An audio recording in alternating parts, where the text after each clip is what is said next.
할렐루야. 미국의 어떤 교회에서 어떤 목회자에 있었던 이야기인데요. 이 교회는 예배할 때마다 뱀을 가지고 나와가지고 교인들이 뱀을 만지고 그리고 예배를 시작한답니다. 믿음으로 뱀을 만져서, 독사인데 우리는 도구에 절대 죽지 않는다, 이런 것들을 선포하고 그렇게 예배를 드렸다고 그러죠. 그러다가 그 목사가 어느 날 그 뱀에 물려서 현장에서 죽었습니다. 그래서 그게 이제 기사가 되어 일간지에 실렸던 일들이 있죠. 또 어떤 목사님은 기도원에서 내려오면서 확신에 차서 이렇게 기도했다고 그러죠. 하나님, 믿음으로 기도하면 이 산을 들어 저리로 옮기라 하면 옮겨지리라 말씀하셨사오니 저 삼각산을 한강으로 옮겨 주시옵소서. 그런데 아무리 기도해도 산이 옮겨지지 않는 것입니다. 그래서 이 목사님이 하나님께 물었습니다. 하나님, 왜 산이 안 움직이는 겁니까? 그랬더니 하나님께서 이 목사님에게 다시 이렇게 물었다고 그러죠. 그 산을 옮겨서 뭐 하려고? 이렇게 물었다는 것입니다. 이 두 가지 사건을 놓고 보면 하나님은 이들이 요구하는 것들을 거절하셨습니다. 하나님이 왜 거절을 하셨는지 우리가 정확하게 답을 말할 수는 없어도 그래도 조금은 알 수 있을 것 같습니다. 하나님이 능력이 없어서 이들의 요구를 들어주시지 않은 것이 아니라 오히려 이런 요구를 하고 있는 이들에게 문제가 있는 것은 아닌가, 이런 느낌을 우리도 가질 수가 있습니다. 오늘 말씀에도 보면 예수님께서 바리새인들, 서기관들이 요청하는 것을 거절하십니다. 그게 이제 38절과 39절인데요. 그때의 서기관과 바리새인 중 몇 사람이 말하되 선생님, 우리에게 표적 보여주시길 원합니다. 예수님께서 대답하여 이르시되 악하고 음란한 세대가 표적을 구하나 선지자 요나의 표적밖에는 보일 표적이 없다, 이렇게 거절을 하셨습니다. 그러니까 서기관과 바리새인들이 예수님에게 기적을 보여달라 이렇게 말씀하시는 것은 오히려 예수님을 좀 시험해 보려고, 이런 장면입니다. 그래서 이 장면을 이해하려면 좀 앞부분을 보면 좋죠. 22절 이하에 보면 사람들이 귀신 들려서 눈이 멀고 말 못하는 사람을 예수님께로 데려왔습니다. 예수님이 그 사람을 불쌍히 여기시고 그가 말 못하고 그리고 듣지 못하는 것을 고쳐주셔서 이 사람이 정말 이제는 말할 수 있는 사람이 됐고 듣는 사람이 됐습니다. 놀라운 기적이 일어났잖아요. 그런데 오히려 이 사건을 보고 서기관과 바리새인들이 예수님을 비난하고 조롱하기 시작했습니다. 예수님의 기적은 바알세불을 힘입어서 행한 기적이다, 이렇게 조롱을 했습니다. 무슨 말이냐면 예수님이 귀신 들려가지고 이 사람을 고쳤다는 겁니다. 그리고 오늘 이 본문에 나타나는 것처럼 우리들이 보고 있는 이 자리에서, 우리가 확인할 수 있는 이 자리에서 다시 한번 그 기적을 펼쳐보라, 이렇게 요구하는 것입니다. 그래서 예수님은 그들이 요구하는 것들을 거절하신 것입니다. 사랑하는 성도 여러분, 기적은요, 예수님을 믿는 믿음으로부터 시작됩니다. 아멘. 그런데 우리는 가끔 기적을 보고 난 다음에 예수님을 믿겠다라는, 오히려 예수님을 시험하는 일들이 굉장히 많습니다. 그래서 진정한 기적, 잘못된 기적은 좀 구분을 할 필요가 있죠. 예수님이 행하신 기적에는 반드시 이유가 있습니다. 예수님이 행하신 기적에는 목적이 있습니다. 그 기적을 통해서 이루시고자 하셨던 하나님의 뜻이 담겨져 있는 것입니다. 자, 그럼 이제 오늘 말씀을 우리가 이해를 해보려면 용어 정리부터가 필요합니다. 오늘 본문에 보면 표적이라는 말을 썼고, 그래서 기적과 표적이라는 말의 용어 정리가 좀 필요하죠. 기적이라는 말은 조금 영어로 하면 좀 쉽게 알아들을 수 있으니까 미라클, 이렇게 말을 하죠. 하나님의 권능으로 우리들의 이성과 경험을 뛰어넘어 어떤 초월적인 일들을 벌어지는 걸 기적이라고 합니다. 표적이라는 말은 영어로 사인이라는 말이에요. 그러니까 기적을 행하시는 것에 대한 의미가 담겨 있는 걸 표적이라고 하는 거예요. 그런 말을 쓰는 겁니다. 그래서 마태, 마가, 누가복음에 보면 예수님이 많은 기적들을 행하셨습니다. 하나님의 권능으로 말입니다. 그런데 이제 요한복음에 가보면 예수님이 행하셨던 기적 중에 딱 7가지만 기록을 했습니다. 그래서 오히려 요한복음에서 행했던 그 기적에는 표적이라는 말을 쓰는 것이 훨씬 좋습니다. 왜냐하면 예수님께서는 요한복음에서는 기적을 행하시고 그 기적을 통해서 하나님의 메시지, 그래서 요한복음은 반드시 다 기적 뒤에는 예수님의 설교가 기록이 되어져 있습니다. 기적을 행하신 이유, 목적이 정확하게 기록이 되어 있는 것입니다. 예를 들면 오병이어의 기적을 행하신 다음에 예수님은 이렇게 설교하셨잖아요. 내가 생명의 떡이다. 그러니까 그 생명의 떡을 먹지 않는 자는 살아날 수가 없다. 이런 말씀이셨습니다. 죽은 지 나흘이나 된 나사로를 살려주셨습니다. 이유에는 바로 부활이라는 것이 정확하게 일어날 수 있다라는 것을 설명하기 위해서. 이제 이게 요한복음의 특징입니다. 그럼 이제 오늘 본문 38절에 보면 서기관과 바리새인들이 예수님에게 표적을 원해요. 우리에게 표적을 보여달라. 서기관과 바리새인 중 몇 사람이 말하되 선생님 우리에게 표적 보여주기를 원합니다. 이렇게 38절에 말씀을 합니다. 그렇게 지금 서기관과 바리새인들이 요구하고 있는 이 표적이라는 말은 사실은 요한복음에서 사용했던 표적이라는 말과는 그것도 조금은 좀 차이가 있다, 빗나갔다는 말입니다. 조금 전에 귀신 들려 말 못하고 듣지 못하는 사람을 예수님께서 살려주셨는데 서기관과 바리새인들이 우리는 믿을 수가 없다는 거예요. 우리가 보는 앞에서 한번 기적을 행해보라는 겁니다. 우리 눈으로 확인을 해야 되겠다. 그리고 당신이 메시아라고 하는데 기적을 행해가지고 당신이 메시아라는 것을 우리한테 한번 증명을 해보라. 자, 이렇게 말하고 있는 거예요. 그러니까 이걸 표적이라고 이들은 사용을 했습니다. 근데 사실은 이 서기관과 바리새인들이 사용하는 표적이라는 말은 하나님과는 관계가 없습니다. 자신들의 요구를 들어달라는 거죠. 우리들이 생각하는 걸 그대로 보여달라는 거잖아요. 그러니까 사실은 요한복음에서 말하는 표적과 오늘 유대인들이 요구하는 표적과는 그 말 자체도 조금은 차이가 있다는 것입니다. 왜냐하면 서기관과 바리새인들은 예수님을 믿지 않았습니다. 그리고 오히려 예수님과 논쟁을 하려고 합니다. 예수님의 사역을 방해하는 사람들입니다. 그러면서 이들은 자신들의 요구를 들어달라는 거예요. 하나님과 관계없이. 그러니까 이들이 사용하고 있는 표적은 조금은 요한복음에서 말하는 표적과도 조금은 차이가 있다. 그래서 예수님은 거절을 하신 겁니다. 하나님과 관계없이 자신들의 이기적인 그런 마음을 가지고 요구한 것에 대해서 거절하신 것입니다. 서기관과 바리새인들은 예수님을 믿지 않아요. 따르지도 않습니다. 오히려 이들은 생각 자체가 잘못되었습니다. 하나님과의 관계에 의한 기적, 그래서 표적을 말하는 게 절대 아니었습니다. 그래서 예수님은 이들이 요구하는 것을 거절하신 것입니다. 그럼 이제 문제는 오늘 우리도 있잖아요. 얼마나 우리도 기적이 나타나기를 원하는지, 얼마나 우리에게도 표적이 나타나기를 원하는지. 그럼 우리도 한번 이렇게 질문을 해봐야 합니다. 우리 스스로에게 우리는 왜 기적을 바라는가? 여러분, 왜 기적을 바라는 것입니까? 자기에게 한번 질문을 던져봐야죠. 또 하나, 나에게 도대체 무슨 기적이 일어나기를 원하는가? 오늘 이 자리에서 여러분에게 기적이 일어나기를 원하는 건 무엇인가? 또 한 가지는 우리가 이해하고 있는 기적은 그러면 뭐냐 하는 겁니다. 내가 이해하고 있는 기적은 무엇일까? 자, 유대인들이 기적을 요구했을 때에 예수님께서 거절을 했잖아요. 그 거절한 예수님의 반응을 우리는 주목해 볼 필요가 있습니다. 39절은 이렇게 말씀했어요. 예수님이 말씀하시기를 악하고 음란한 세대가 표적을 구하나 요나의 표적밖에는 보일 것이 없다. 예수님이 기적을 행하셨던 대부분의 일들은, 많은 사람들 앞에서 행하셨던 일들은 그들을 불쌍히 여기고 그리고 그들을 돕고 싶은 마음이 쏘였습니다. 그런데 오늘 성경에 보면 예수님이 이 서기관과 바리새인들의 요구를 아예 독설을 퍼부으면서 거절을 한 겁니다. 좀 의문이 가기도 하죠. 우리가 예수님의 모습하면 온유한 모습이 떠오르는데 어떻게 이렇게 예수님이 이들을 질책할 수 있을까 하는 것입니다. 그런데 여러분, 성경에 보면 예수님이 가끔은 하나님의 뜻을 위반하는 사람들에 대해서는 무섭게 질책하는 장면들이 나오죠. 성전에서 장사하는 사람들, 그들을 예수님은 질책하셨습니다.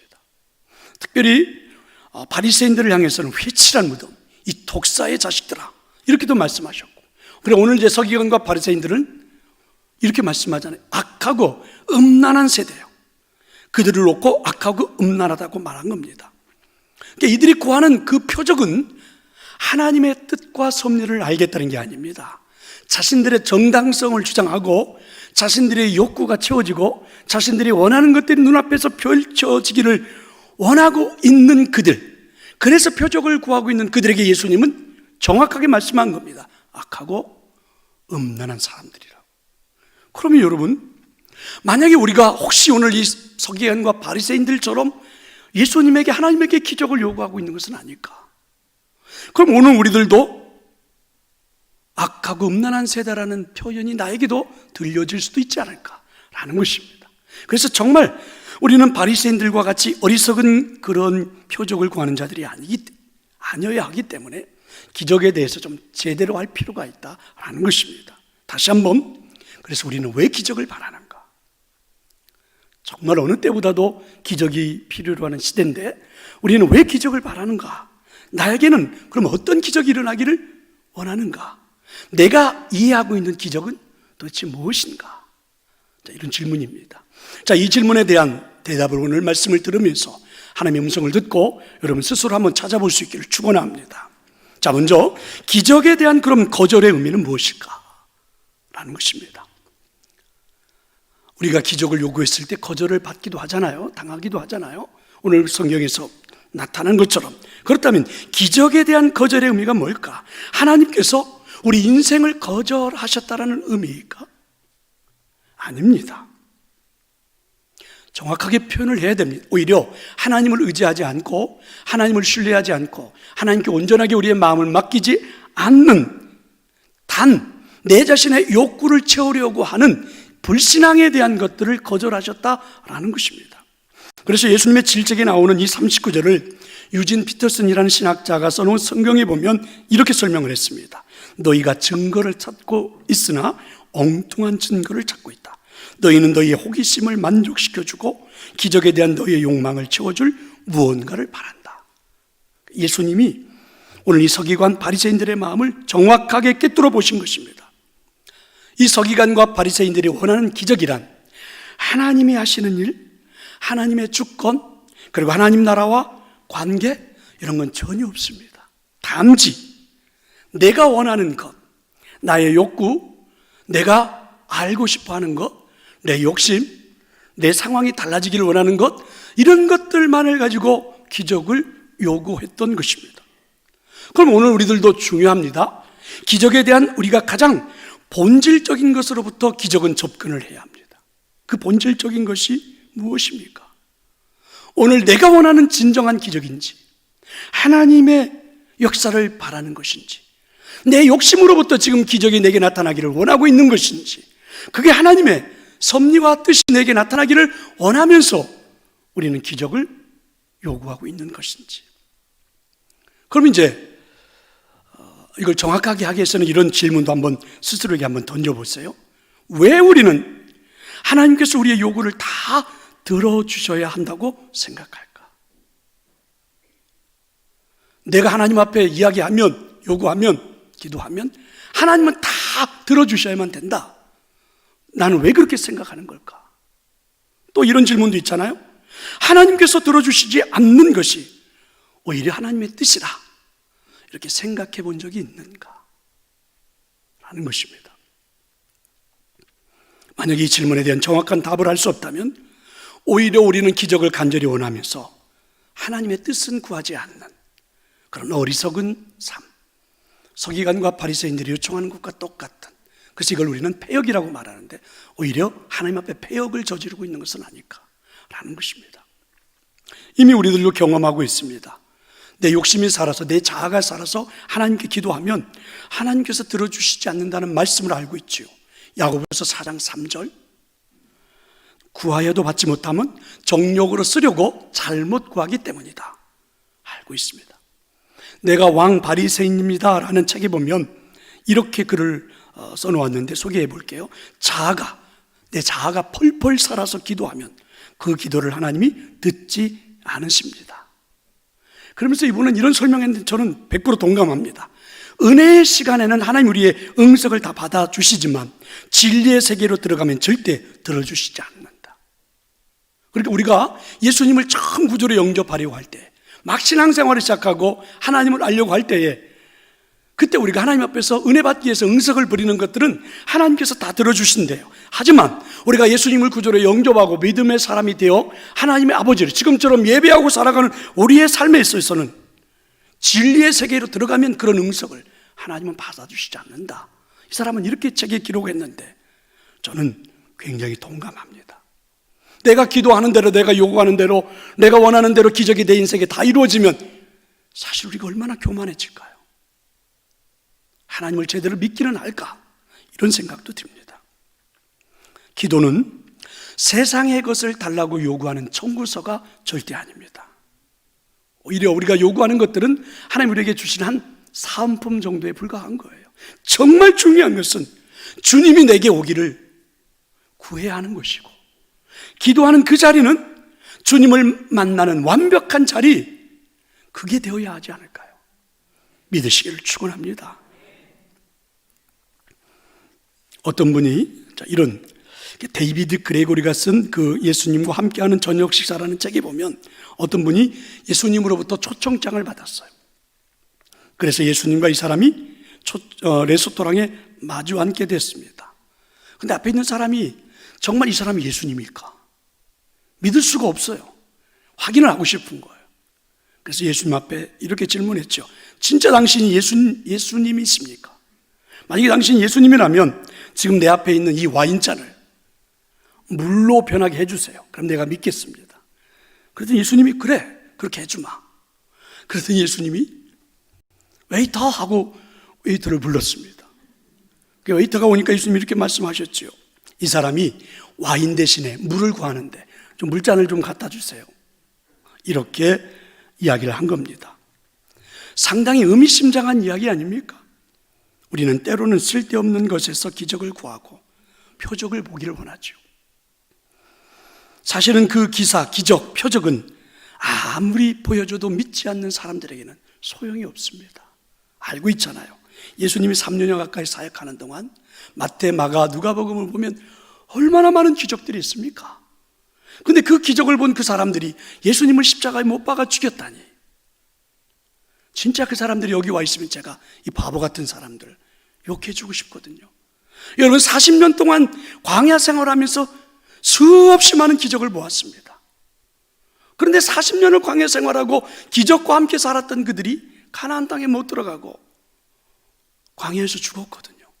그들을 보고 말해주고 싶어요. 이 바보 천치 같은 사람들아. 그런데 그게 오늘 우리의 모습은 아니냐 하는 것입니다. 성도 여러분, 예수님은 분명히 유대인들이 요구하는 기적은 거절하셨습니다. 기적을 통해서 하나님의 뜻을 알려고도 하지 않는 그들에게는 기적 자체는 의미 없는 일이기 때문에 그렇습니다. 기적에 담기는 의미를 알고 요청하는 그 표적이 아니기 때문에 예수님은 거절하셨습니다. 예수님을 비난하기 위해 요청하는 기적 거절하셨습니다.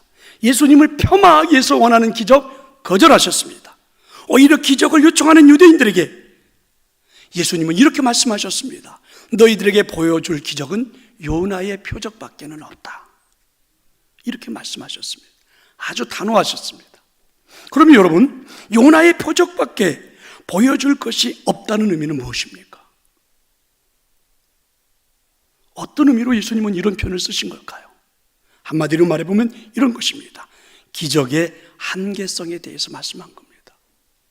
다르게 표현해보면 기적이 다 좋은 것은 아니다. 그게 기적의 한계성입니다. 우리가 구해야 하는 것이 무엇인지를 우리는 바로 알아야 돼요. 내가 기적을 원하는 것이 분명 무엇인 것인지. 예수님은 설명을 이렇게 하셨습니다. 더러운 귀신이 사람에게서 나가는 것은 분명 기적인데 예수님의 이름으로 나간 그 귀신이 잠시 나가 헤매다가 다시 찾아올 수 있다는 거죠. 아주 흥미로운 표현입니다. 자, 여러분 43절부터 45절의 말씀을 같이 한번 읽어봅시다. 더러운 귀신이 사람에게서 나갔을 때 물 없는 곳으로 다니며 쉬기를 구하되 쉴 곳을 얻지 못하고 이에 이르되 내가 나온 내 집으로 돌아가리라 하고 와보니 그 집이 비고 청소되고 수리되었거늘 이에 가서 저보다 더 악한 귀신 7을 데리고 들어가서 거하니 그 사람의 나중 형편이 전보다 더욱 심하게 되느니라. 이 악한 세대가 또한 이렇게 되리라. 상상도 못할 기적이 일어났는데, 그래서 자신도 놀랐고 주변의 모든 사람도 다 놀랐는데 이 사람은 오히려 상황이 더 악화된 겁니다. 기적이 놀라운 일이긴 한데 그 기적이 끝난 다음에 더 악한 상황이 펼쳐질 수도 있다는 것이죠. 귀신이 나간 그 자리에, 귀신이 나간 그 심령에, 귀신이 나간 그 마음에 예수님이 거하시지 않는다면 다시 귀신이 찾아오는데 하나가 아니라 이제는 7 귀신이 찾아올 수도 있다는 것입니다. 표적을 구하는 세대에 대하여 이 서기관과 바리새인에 대하여 예수님이 탄식하셨던 이유가 무엇입니까? 표적을 구하고 있는 이들은 그것으로 만족하지 않습니다. 또 표적을 구할 것입니다.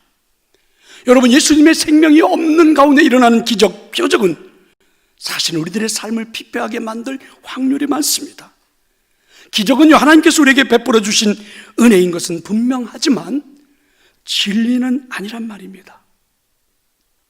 아셨던 것처럼, 체험했던 것처럼 한국의 교회들은 정말 뜨거운 성령의 역사로 신비함도 많이 체험했던 한국 교회들입니다. 한때 한국 교회는 전국 방방곡곡의 많은 교회들마다 성령의 그 강한 바람이 불어와서 놀라운 기적들을 체험했던 교회 성도들이 많습니다. 신비로움도, 병 낫는 것도, 방언의 은사도, 많은 것들도. 근데 전부는 아니지만 그렇게 큰 은사들을 체험했던 사람들의 말로가 좋지 않은 경우가 너무 많습니다.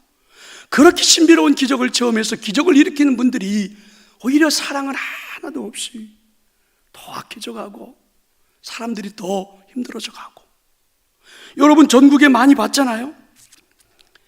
신비함을 체험했던 사람들, 신유의 역사를 체험했던 사람들, 사업에 성공했던 사람들, 그래서 전국을 다니면서 간증을 하고 다녔습니다. 그런데 여러분, 간증을 하고 다녔던 사람들의 말로가 그리 좋지가 않아요. 저는 그래서 우리 교회 별로 그런 간증을 그렇게 잘 세우지 않고 별로 원하지 않습니다. 어쩔 수 없을 때 한두 번씩 세우지 마. 그렇게 전국을 다니며 인기를 끌었던 그 사람들의 마지막은요, 오히려 이상하게 변해버린 모습들을 보지 않습니까? 문제는요, 기도하고 나간 그 귀신이 그 사람을 다시 사로잡을 수도 있다는 것입니다.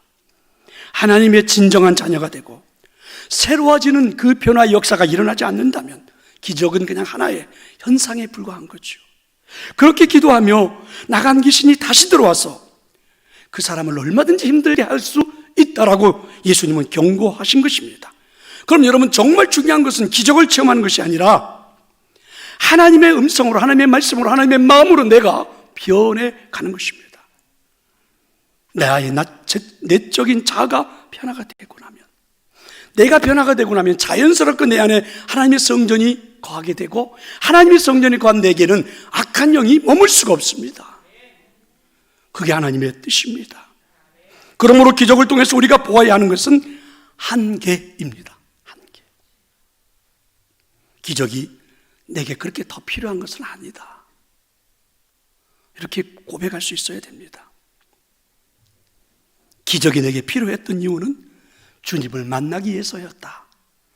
그리고 한계를 지울 줄도 알아야 되는 것입니다. 왜 그럴까요? 예수님이 아주 멋지게 설명을 했습니다.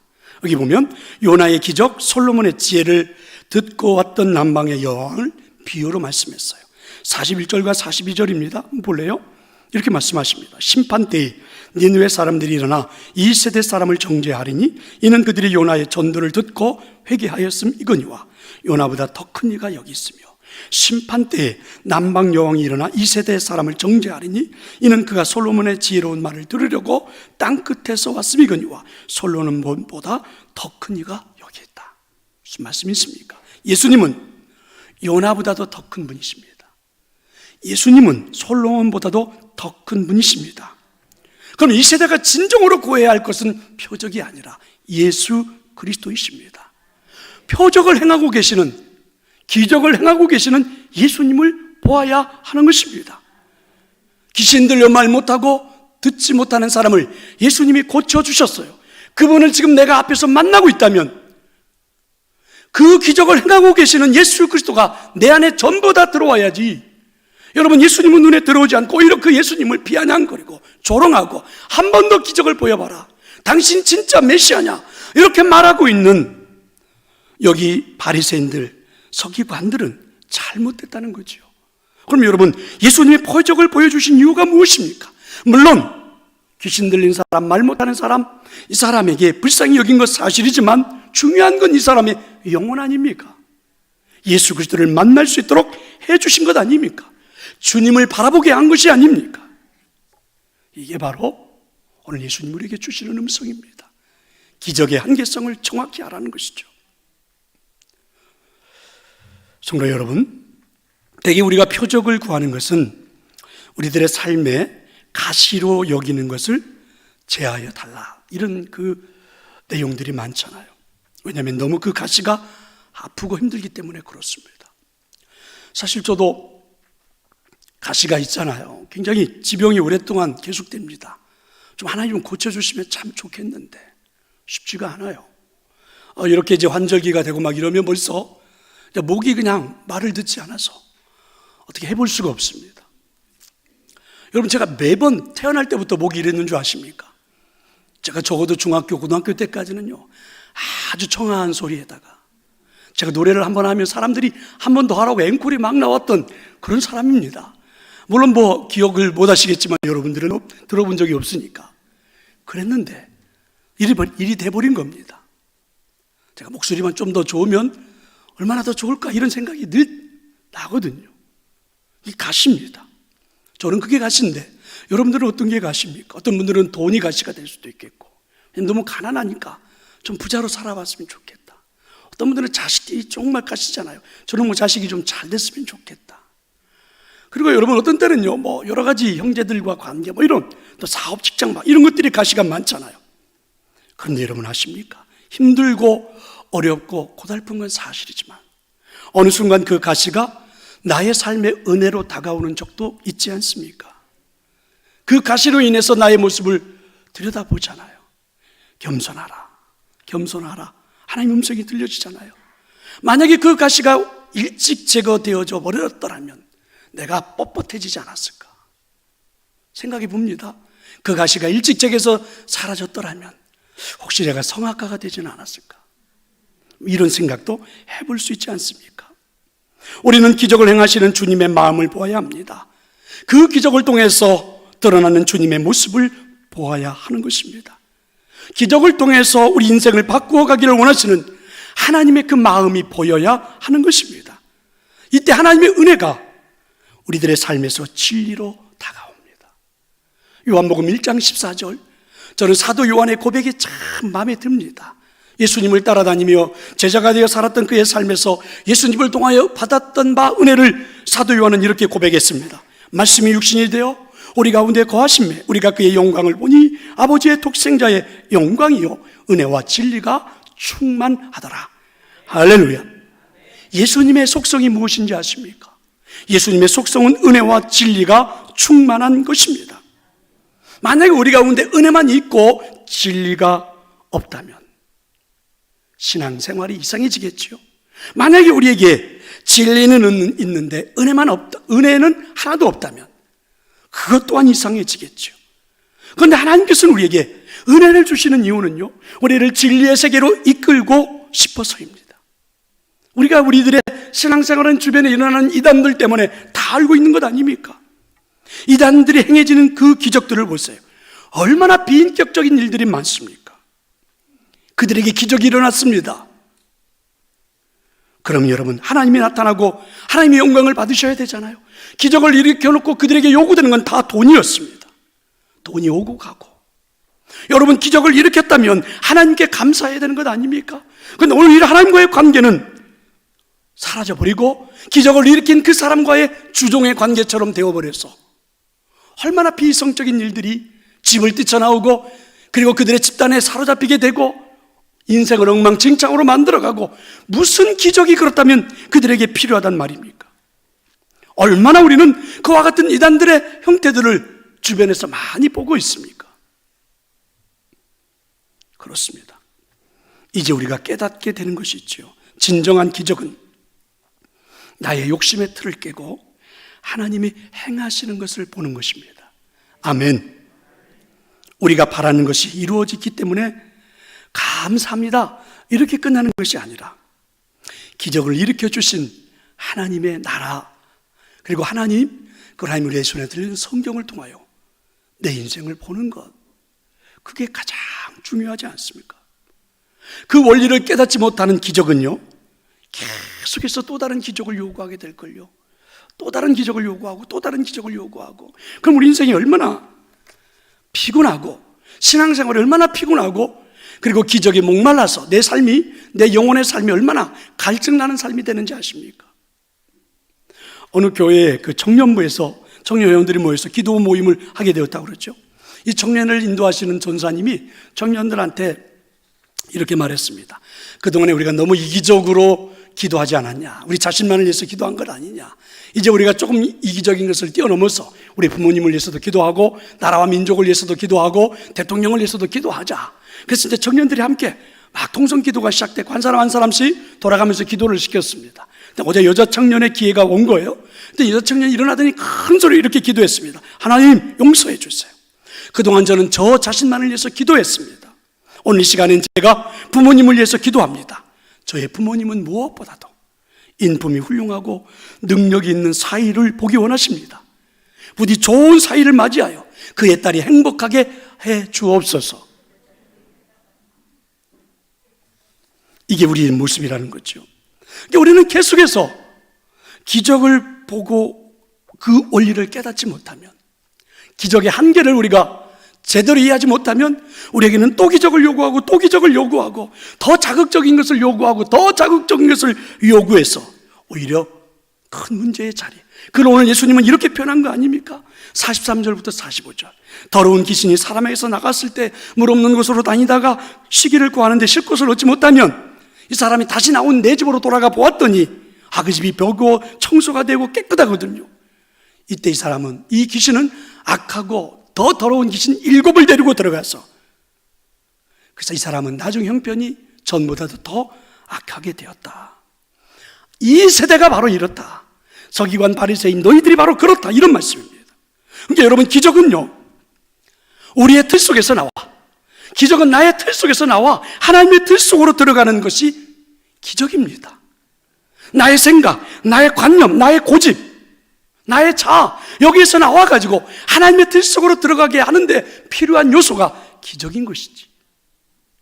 그때 사용되어지는 것이 기적이란 말입니다.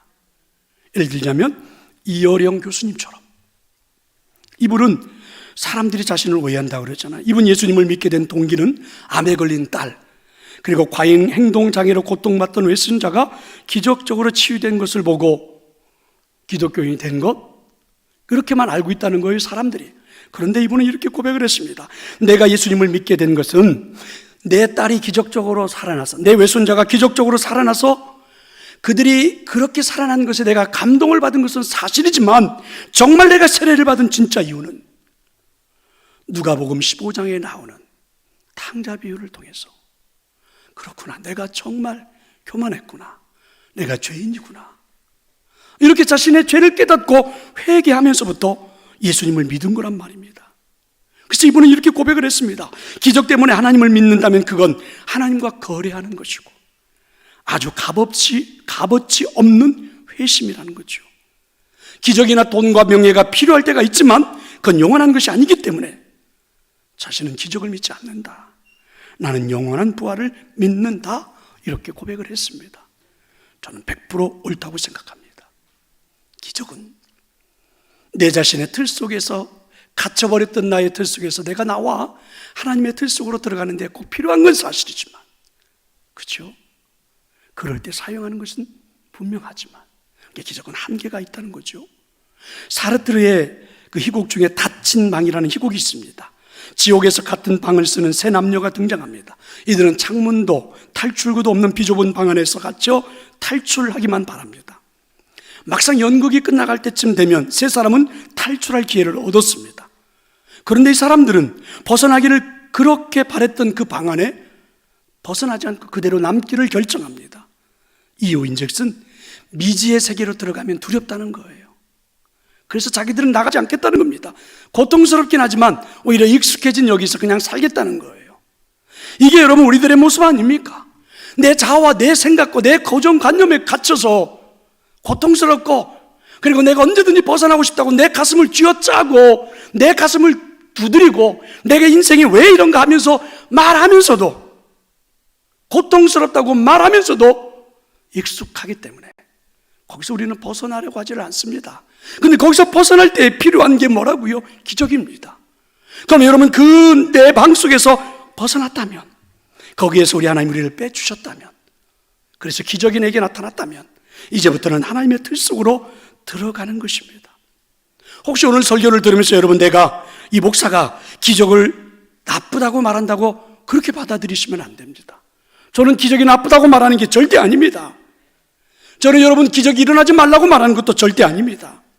중요한 건 기적으로 귀신을 내쫓아도 귀신은 언제든지 다시 돌아올 수 있습니다. 기적으로 내 병을 낫게 해도 나는 언제든지 죽을 병에 걸릴 수 있습니다.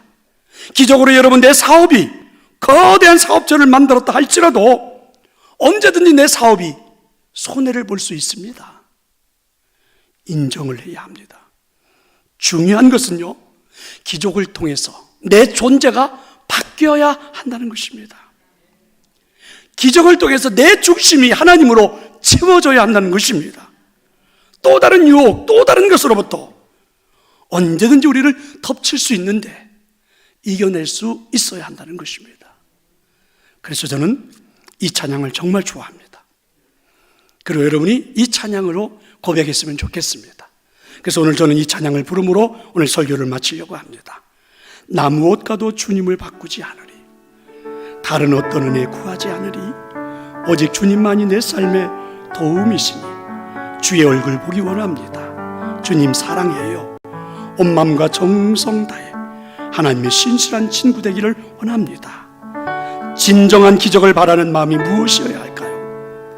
그 기적을 행하신 주님으로 인해 감격하는 마음, 그래서 그 주님 때문에 어떤 것과도 바꾸지 않겠다는 나의 믿음의 고백, 주님을 뜨겁게 사랑하기 때문에 내 삶의 기도 제목이 완전히 바뀌었습니다. 이렇게 고백하는 것이, 그게 우리의 신앙생활, 그게 우리의 믿음, 그게 하나님이 원하시는 것이 아닐까요? 오늘 이 찬양이 우리의 마지막 신앙의 고백이 되기를 저는 소망합니다. 한번 불러보겠습니다.